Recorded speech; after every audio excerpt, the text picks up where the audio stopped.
Have you ever wanted to make your Canva designs more interactive, like linking an image directly to a website, portfolio, or product page? In this quick tutorial, I'll show you exactly how to add a clickable link to any image in Canva in just a few simple steps.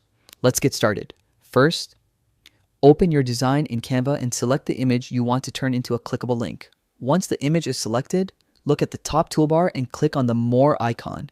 It looks like three little dots. From the drop-down menu, choose Link. Now, a small box will appear where you can paste your website URL. This could be your store, your YouTube channel, or any page you want to direct people to. After pasting the link, just hit Done. And that's it. Your image now has a link attached to it. But here's something important.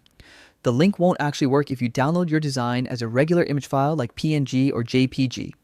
To make the link clickable, you'll need to download your design as a PDF print or PDF standard file. Alternatively, you can also share it using Canva's public view link, which keeps all your hyperlinks active. So next time you're creating a presentation, a media kit, or a digital flyer in Canva, you can make it interactive and professional by adding clickable images that take your viewers exactly where you want them to go. And that's how easily you can add a link to an image in Canva. Simple, fast, and super effective for boosting engagement with your designs. Thanks for watching, and I'll see you in the next one.